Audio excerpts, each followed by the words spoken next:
Bonjour et bienvenue dans cette vidéo de présentation du module projet de la plateforme QSE by Better Bay. Quand je rencontre des dirigeants, ils me disent très souvent qu'ils ont du mal à avoir une vision globale des projets en cours dans leur structure. Et c'est un peu la même chose pour les personnes qui sont en charge de gérer, de piloter les projets.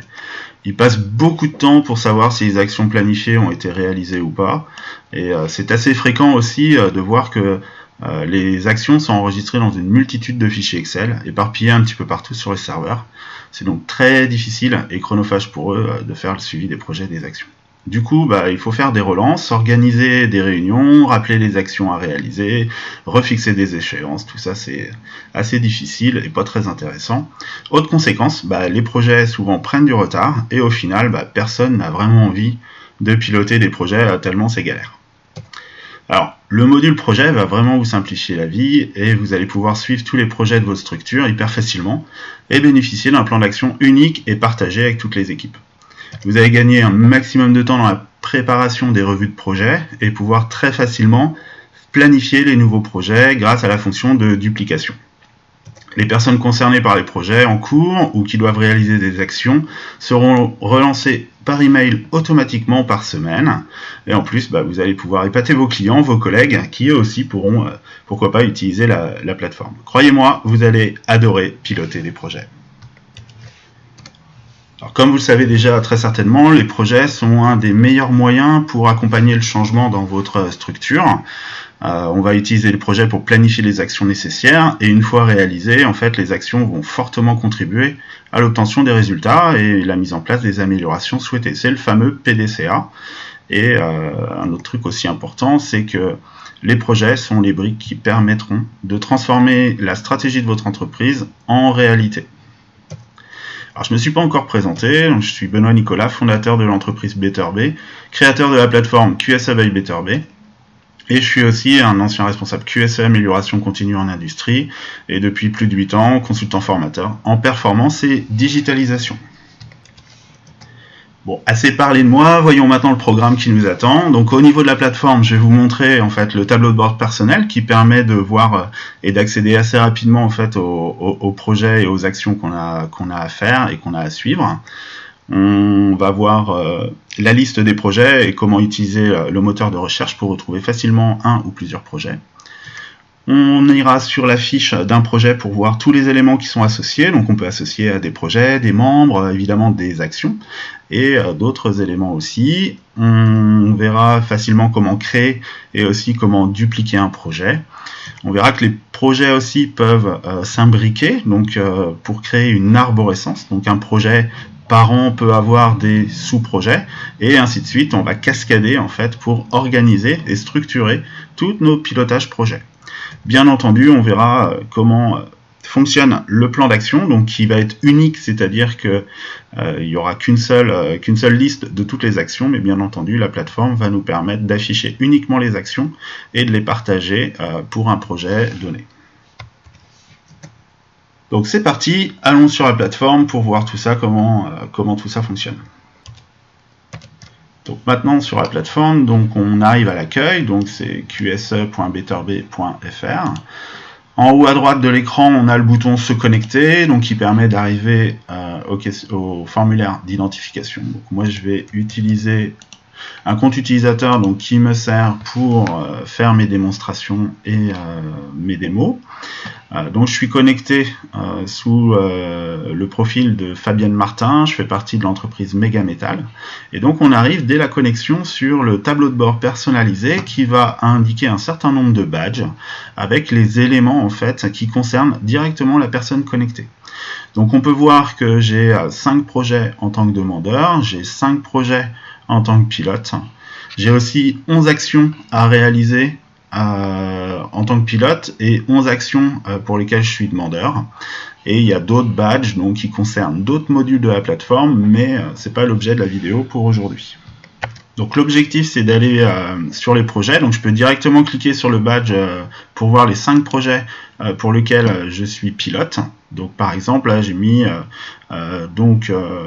un projet pour la mise en place des 5S dans le magasin matières premières. J'ai aussi des projets pour des revues de processus Et donc ça, c'est tous les projets que j'ai donc en tant que pilote. On peut voir qu'il y a déjà, pour certains, en tout cas pour celui-ci, un fichier qui a été ajouté, que j'ai le badge qui m'indique où en est le plan d'action, et si je clique dessus, je vais directement arriver en fait sur le plan d'action du projet, là en l'occurrence la mise en place des 5S dans le magasin matières premières.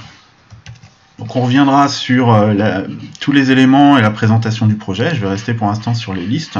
Donc à chaque fois en fait on me dit que je suis bien dans le module amélioration, donc on retrouve ici dans la barre de navigation à gauche, et que je suis en train de consulter la liste des projets en tant que pilote. Je peux aussi avoir ce qu'on appelle les projets principaux. Les projets principaux, c'est tous les projets qui sont en tête de liste, donc qui sont par an.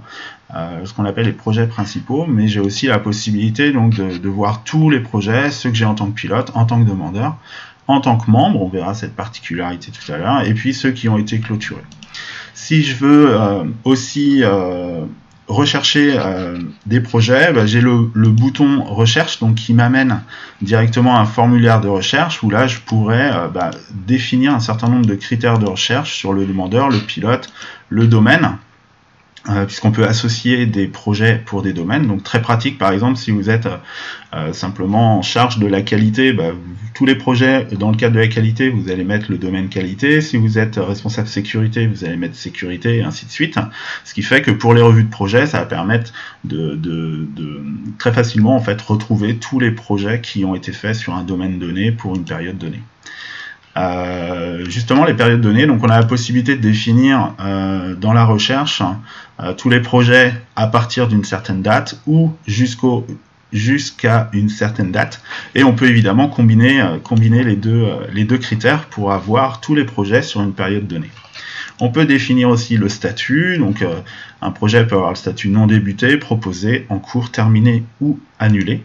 Et on a aussi la possibilité de choisir donc un intitulé. Donc par exemple, là je vais écrire 5S, je vais valider. Et donc je vais retrouver tous les projets pour lesquels il y a 5S. Si je choisissais un pilote, je pourrais combiner ces critères pour réduire la liste et affiner la liste. Donc ça c'était le moteur de recherche donc pour retrouver assez facilement des projets. Si je reviens sur la liste de mes projets, donc on voit que j'ai donc un projet 5S, mais il a été estampillé pour le magasin matières premières. Donc là, ce que je vais faire, c'est que je vais créer un projet qui va superviser en fait toutes les mises en place de 5S. Donc souvent les chantiers 5S, on les déploie en fait par secteur, et là je vais créer donc un projet qui va me permettre de générer tout ça. Donc pour ça, je vais aller dans Nouveau projet, je vais mettre mise en place des 5S, donc au niveau général. Par défaut, donc le demandeur et les pilotes sont la personne qui est identifiée, mais à chaque fois vous avez encore la possibilité de spécifier, de sélectionner telle ou telle personne, tel ou tel demandeur. On va mettre une date de démarrage, donc par exemple là je fais un peu de rétro-planning, donc je vais mettre quelque chose un petit peu en avant. L'échéance, on va se dire fin juin par exemple. L'objectif donc c'est déployer la démarche 5S dans les différents secteurs de l'entreprise. Le domaine, c'est de l'amélioration, sachant qu'il y a un certain nombre de domaines donc, qui sont communs, et on va les retrouver ici dans la barre de navigation à gauche, donc qui permet d'accéder aux différents modules de la plateforme, donc amélioration, système QSE, qualité, sécurité, environnement, ressources humaines, maintenance, mais vous pouvez créer vos propres domaines aussi si vous le souhaitez les utiliser. Donc l'avancement, on va laisser à 0, on va dire qu'il est en cours, on pourrait rajouter des éléments de wiki, je ne vais pas le faire, on pourrait rajouter un budget, mais je ne vais pas le faire, et puis à la fin du formulaire, donc on a une petite case à cocher pour spécifier si on souhaite que le projet soit par an, c'est-à-dire qu'il puisse avoir des sous-projets. Donc là, c'est absolument ce que je veux faire, puisque je suis en train de créer mon projet par an, dans lequel ensuite je vais raccrocher, donc je crée le projet, et si je reviens donc dans mes projets, j'ai mon projet qui va être le projet par an, et j'ai mon projet 5S. Donc celui-ci, je vais venir le modifier. Donc pour le modifier, on a la possibilité dans le petit plus, d'avoir un certain nombre d'actions possibles. Donc par exemple, éditer. Et c'est là, en fait, le seul truc que je vais modifier sur ce projet, c'est de définir que il va faire partie donc du parent. Donc le projet parent va être celui que j'ai créé, donc la mise en place des 5S, donc celui qui va chapeauter en fait tout cela. Et donc je valide. Et l'avantage maintenant, c'est que j'ai commencé à créer une sorte de filiation entre les projets. Donc on va retrouver un nouvel onglet, ce qu'on appelle arborescence. On voit qu'il y a 2 projets dans l'arborescence. J'ai bien mon projet que j'ai créé, donc le projet parent. Et en bleu, donc sur un fond bleu, le projet que je suis en train de consulter, donc mise en place 5S dans le magasin matières premières, qui est un sous-projet donc de mon projet global. Donc là, on vient de voir comment créer un projet, comment gérer l'arborescence. Et puis, si je clique sur ce projet, je reviens dessus, je peux aussi très bien dupliquer. Par exemple, j'ai mon projet mise en place 5S dans le magasin matières premières. Je vais dupliquer ce projet-là pour faire la mise en place des 5S, par exemple, au niveau de la maintenance. Donc, plutôt que de créer un nouveau projet et de tout saisir les objectifs, etc., qui sont un petit peu les mêmes, je vais utiliser la fonctionnalité de duplication, donc le bouton dupliquer. Il va reprendre les différents éléments. C'est ici que je vais changer l'intitulé pour mettre par exemple maintenance. Je laisse les pilotes, mais évidemment, ce sera mieux de mettre le pilote, la personne qui est en charge de la maintenance. Je vais mettre une échéance, donc par exemple jusqu'à déploiement jusqu'à fin juin aussi. L'objectif reste le même, je le relis rapidement. Donc intégrer le secteur dans la démarche 5S, former les personnes au secteur, mettre en place le tableau de bord de pilotage de la démarche et aider les équipes à lancer la démarche. Donc le domaine, je pourrais le mettre, mais encore une fois, c'est pas obligatoire, je vais le mettre en amélioration. Le statut est en cours, il est parent et je peux dupliquer les actions associées. Alors chaque fois qu'on crée un nouveau projet par la duplication, il va nous proposer systématiquement, enfin on a la possibilité en tout cas si on coche cette case, mais elle est cochée par défaut, de reprendre en fait toutes les actions qui ont été déjà planifiées dans le projet que je duplique, pour gagner du temps et pas avoir à ressaisir tout. Donc là par exemple j'ai un client donc, qui réalise des travaux. À chaque fois qu'il fait une intervention de travaux, donc il crée un projet et dans le cadre de son activité, il a à peu près entre 30 et 35 actions qui sont toujours les mêmes pour chacun des projets et il réalise entre au moins 50 chantiers en fait par an, donc ça voudrait dire ressaisir à chaque fois, chaque nouveau projet, 30 actions, c'est très pénible, très chronophage. Donc en fait il s'est créé un premier projet où il a saisi toutes les actions et ensuite il utilise la duplication pour très facilement pouvoir définir en fait toutes les actions qui sont à faire. On peut évidemment modifier le contenu, on peut aussi décocher des cases si on n'a pas envie d'avoir cette action, on peut définir les pilotes et on peut aussi définir les échéances, mais on peut laisser blanc aussi si on le souhaite, hein, parce qu'on n'a pas encore, on ne sait pas encore qui va être le pilote ou quand est-ce que ça va être fait. Donc là je vais laisser Fabienne Martin, je valide, mon nouveau projet vient d'être créé, mon plan d'action spécifique à ce projet est maintenant disponible, et si je retourne dans l'arborescence, je vois bien que dans mon projet parent 5S, j'avais toujours mon projet magasin matières premières, maintenant j'ai mon nouveau projet maintenance, donc que je vais pouvoir suivre en fait, indépendamment du reste, mais toujours pareil, si je reviens dans la recherche et dans l'intitulé je mets 5S, et bien là je vais retrouver en fait mes trois projets 5S que je vais pouvoir suivre plus facilement. Donc, je vous avais dit aussi qu'on regarderait les différents éléments qu'on peut associer à un projet. On a déjà évoqué les actions. On peut aussi ajouter des fichiers. Donc là, en l'occurrence, j'ai ajouté une photo qui était la situation initiale. Et pour ajouter un fichier, c'est assez simple. On va faire nouveau. On peut commencer à écrire un intitulé, mais moi, ce que je préfère, c'est directement aller dans le fichier pour chercher des images. Donc par exemple, hop, on va prendre celle-ci. À chaque fois qu'on va aller récupérer un fichier et que l'intitulé est laissé vide, il va automatiquement mettre en fait le nom du fichier dessus. Donc par exemple, moi je vais mettre que c'est la photo de l'établi.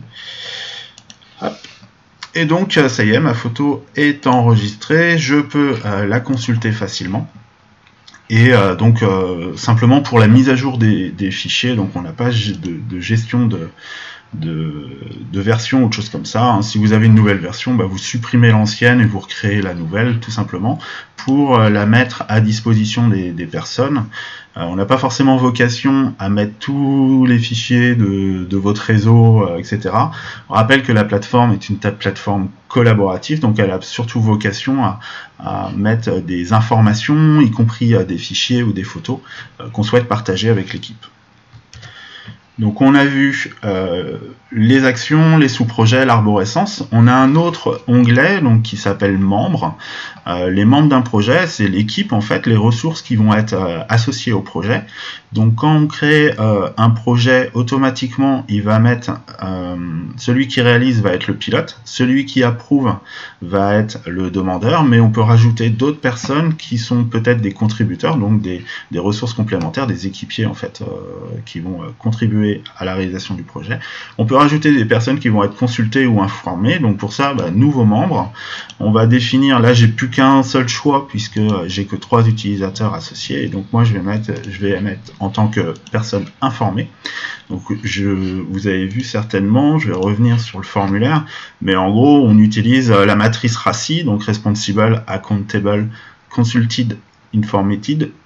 Moi j'ai rajouté donc un 5e élément, ça fait très Luc Buisson, mais 5e élément, donc qui est le contributeur en fait, donc l'équipier en fait. Donc je reviens en arrière, donc là j'ai 3 personnes, ce qui fait que si par exemple en tant que contributeur, en tant que membre, Frédéric Hochet se connecte à la plateforme, sur son tableau de bord en tant qu'utilisateur, il aura au moins un projet en tant que membre, et en cliquant dessus, il ira directement sur la liste. Donc ça c'est très pratique en fait pour retrouver les différents éléments pour lesquels on est sollicité. Voilà, je ne vais pas aller plus loin dans cette première présentation sur le module projet. Hein. On a vu comment accéder facilement à la liste, hein, comment utiliser le moteur de recherche pour facilement retrouver des projets. Quand on est sur un projet, on peut retrouver les différents fichiers, le plan d'action associé, les sous-projets s'il y en a, où est placé le projet dans l'arborescence s'il y en a une, définir les différents membres. Donc tout ça permet de facilement avoir une vision claire et d'organiser les revues de projet très simplement. Et du coup, je vais terminer la présentation maintenant. Donc on va revenir en fait sur... on va simplement conclure tout ça. Donc en fait, vous avez vu que c'est super simple pour avoir en fait une vision globale de tous les projets et des plans d'action. Donc au niveau d'une structure, mais aussi pour superviser en fait des projets qui incluent des sous-projets, ou pour les personnes qui vont directement piloter les projets ou qui vont participer ou qui vont contribuer à des projets. On a vu qu'un projet, ça va contenir des actions, donc une extension qu'on peut faire assez facilement, c'est j'ai pris l'habitude de rentrer en fait les différentes réunions commerciales, réunions avec des clients, peu importe le type de réunion, et du coup on va pouvoir associer en fait toutes les actions qui ont été décidées, planifiées lors de la réunion au niveau d'un projet qui va servir pour faire le suivi en fait des actions de cette réunion. Avec les notifications automatiques, plus personne pourra dire on m'avait pas dit, j'étais pas au courant qu'il y avait un truc à faire, puisque il y a les relances automatiques, donc tous les mardis matins à 9h, qui tombent dans les boîtes mail des personnes qui ont un compte utilisateur. Vous allez bien sûr gagner un temps incroyable pour planifier, suivre, communiquer les projets en cours et réalisés, et notamment avec la fonction de duplication. Et puis avec ça, je vous effet garanti, hein, vous allez épater votre boss et vos clients, montrer à quel point en fait vous êtes super pro dans la gestion des projets et des actions associées. Donc à ce stade, si vous avez super envie de tester et de piloter vos projets d'une manière aussi simple et d'avoir un plan d'action unique et partagé dans votre structure, n'hésitez pas, hein, vous me contactez pour qu'on puisse activer votre compte utilisateur. Vous avez notre mail pour nous contacter, vous avez l'adresse de notre formulaire de contact. Vous pouvez aussi laisser un commentaire sous la vidéo et vous abonner à la chaîne YouTube pour être les premières personnes à être informées des prochaines vidéos. Donc maintenant c'est à vous de jouer, et encore une fois, je pense que vous allez, comme nous, adorer faire des projets, piloter des actions.